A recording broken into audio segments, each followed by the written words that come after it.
to me. You always do. Outlander es una serie de televisión que se destaca por su elenco de personajes y genera mucho debate entre los seguidores precisamente de este canal. En esta ocasión nos vamos a enfocar en Stephen Bonnet, quien se ha convertido en el personaje más aterrador desde Black Jack Randall, interpretado de manera magistral por Tobias Menzies. What's his name? What is his name? Antes de seguir, recordaros que este vídeo contiene spoilers, por lo tanto quien avisa no es traidor. Bonnet hizo su aparición en la cuarta temporada después de escapar de la horca gracias a un acto de amabilidad y un grave error de nuestra pareja favorita, Claire y Jamie Fraser. El pirata y contrabandista los traicionó, asesinó a su amigo y posteriormente abusaría de su hija adulta, Brianna, quien incluso quedó embarazada, y no se descubrirá hasta más tarde quién es el padre del retoño. En este vídeo profundizaremos en su perfil psicológico para llegar a comprenderlo mejor. Sin más preámbulos, comencemos. Stephen Bonnet. Sir. Si nos enfocamos en la apariencia física de Bonnet, podemos observar que es un hombre irlandés bien formado, musculoso y con una notable cicatriz en un costado de su rostro. A simple vista proyecta una imagen bastante ruda y atraída por la violencia. Su mirada petrificante y su magnetismo animal intenso refuerza esta impresión.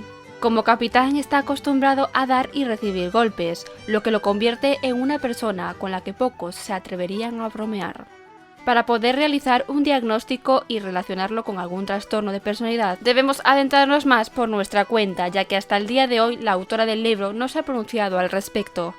Entre sus características más destacadas se encuentra la capacidad de imitar las emociones de quienes lo rodean, lo cual también sugiere la posible presencia de alexithymia, que es la incapacidad de identificar o expresar emociones adecuadamente. Sus manifestaciones específicas son las siguientes: la dificultad para expresar de manera auténtica las emociones o los sentimientos, la falta de una vida imaginativa desarrollada, la propensión a resolver y evitar los conflictos a través de la acción, la descripción minuciosa de los hechos y los síntomas físicos con un enfoque en preocupaciones concretas en el pensamiento. Si los padres, por cualquier motivo, en este caso orfandad, no proporcionan al niño suficiente orientación verbal sobre las emociones que experimentan, este puede tener dificultades para encontrar las palabras adecuadas, lo cual refleja la escasez de sentimientos identificados. En el caso de Bonnet muestra emociones genuinas, especialmente cuando está junto con Brie. Parece capaz de sentir pena por sí mismo cuando está con ella, como se evidencia cuando ofrece un pago para asegurar el cuidado de su linaje en caso de su muerte, e incluso casi llora al describir su propia historia. Sin embargo, en general tiene un temperamento volátil que es fácil de provocar, seguido de una falta de perspicacia y remordimiento por sus malas acciones. No importa qué atrocidad cometa, si él considera que está justificada, no dudará en llevar a cabo cualquier acción perversa sin pedir disculpas a nadie. Todos recordamos que en un episodio casi llega a convencerse de que una chica a la cual había secuestrado horas antes podría estar interesada en dejar a su esposo y su hijo para formar una familia con él. Sin embargo, se siente emocionalmente herido cuando su beso no es lo suficiente apasionado para él, lo que provoca que su temperamento se desate nuevamente. Además de eso, Bonnet puede resultar encantador, lo que le permite manipular a los demás y avanzar en la forma en la que comete sus crímenes.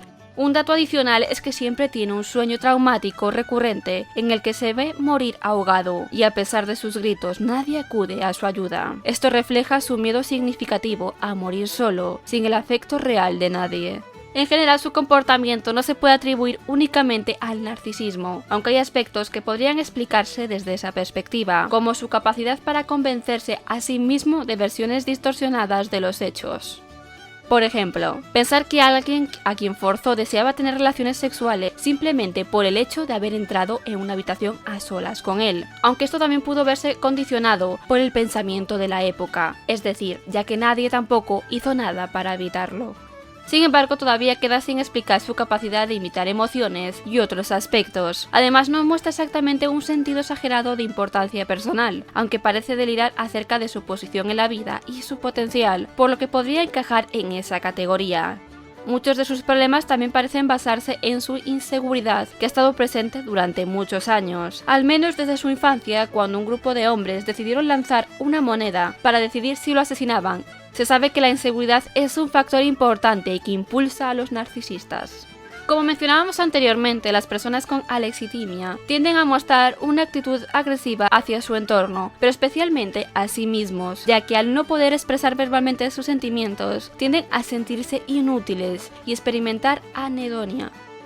Algunos también pueden manifestar rasgos narcisistas, en los que sienten que nadie es mejor que ellos. Tienen tendencias a ser dictadores y se sienten intimidados por sus pares. El trastorno narcisista de la personalidad se caracteriza por un patrón de comportamiento duradero a lo largo de la vida, en el que la persona experimenta un sentido personal de importancia y singularidad. Cabe destacar que este trastorno no se incluye en la clasificación CIE-10, pero en el BDSM número 5 se describe como la necesidad constante de alimentar fantasías de grandeza y mantener una autoestima inflada a través de actitudes y comportamientos a menudo exagerados. Estas personas suelen ser intolerantes a la crítica y reaccionan con ira, o enmascaran sus sentimientos de vergüenza y humillación con una actitud fría. En algunos casos también pueden llegar a ser violentos como resultado de una herida narcisista.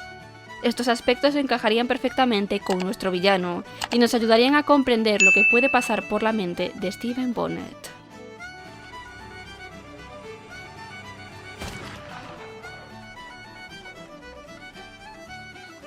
Y así concluye nuestro vídeo sobre Bonnet. Déjanos saber en los comentarios si te ha gustado este vídeo o cuál quieres que sea el próximo personaje del que hablemos. Y no olvides suscribirte así como darle like si aún lo has hecho para no perderte nuestros próximos vídeos. Nos vemos la semana que viene precisamente con nuevos vídeos.